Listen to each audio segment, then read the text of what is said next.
saya, Saudari Okiana, selaku moderator pada hari ini.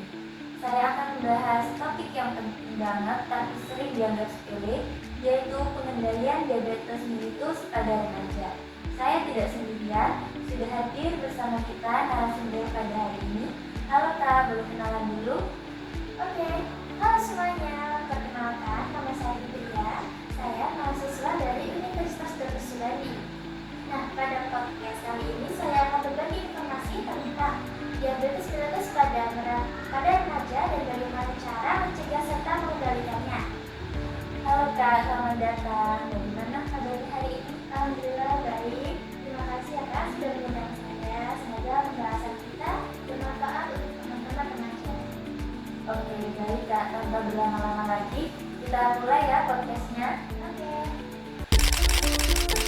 Dalam beberapa waktu terakhir, kasus diabetes pada anak mengalami peningkatan. Mahardika Maskur Firdaus menderita diabetes mellitus tipe 1. Devika Aurelia Islami menderita diabetes mellitus tipe 2 sejak berusia 12 tahun. Data Ikatan Dokter Anak Indonesia menunjukkan prevalensi diabetes anak pada tahun 2000 adalah 0,004 per 100.000 penduduk.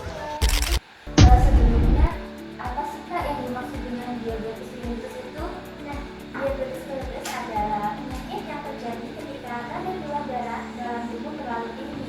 Hal ini terjadi karena tubuh kurang memproduksi insulin atau insulin tidak bekerja dengan baik. Pada remaja, diabetes bisa muncul karena perubahan gaya hidup, makan manis, minuman kemasan, kurang gerak, serta pola hidup yang tidak teratur. Kalau kita tidak dikendalikan, diabetes bisa menyebabkan banyak gangguan kesehatan di masa depan. Apakah ada faktor yang membuat remaja ini beresiko mengalami diabetes mellitus? Pasti itu ada di antaranya yang pertama ada pola makan tinggi gula dan fast food. Kedua, kurang aktivitas fisik, terlalu banyak duduk dan main gadget. Nah, yang ketiga berat badan berlebih atau obesitas. Dan yang keempat riwayat keluarga diabetes. Dan yang kelima, kurang tidur dan stres. Dan yang keenam jarang memeriksa kesehatan di dokter. Dan kebiasaan di masa remaja akan mempengaruhi kesehatan ya di masa dewasa nanti. Jadi pencegahan harus dimulai dari sekarang. Kalau dari segi kesehatan Kak, dampaknya apa saja? Dampaknya cukup serius Kak. Di antara lain sering lelah dan sulit berkonsentrasi, luka lama sembuh, gangguan penglihatan, dan resiko kerusakan organ seperti ginjal, saraf, dan jantung di kemudian hari. Jadi jika tidak ditangani, kualitas hidup remaja pasti bisa menurun. Ya, selain fisik Kak, apakah ada dampak lainnya? Itu ada Kak. Dampak psikologis sepertinya. Dan itu ada rasa minder atau malu, cemas karena harus kontrol gula darah, stres jika harus minum obat secara jangka panjang. Makanya diperlukan dukungan keluarga, teman, dan tenaga kesehatan. Lalu Kak, apa yang bisa dilakukan remaja untuk menjaga diabetes mellitus ini? Dan beberapa langkah penting kita ada pola makan sehat. Di dalam pola makan sehat ini ada kurang tinggi lemak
bahwa diabetes pada remaja dapat dicegah dan dikendalikan melalui yang pertama, pola makan sehat, yang kedua, aktivitas fisik, yang ketiga, kontrol rutin, dan serta dukungan keluarga dan lingkungan.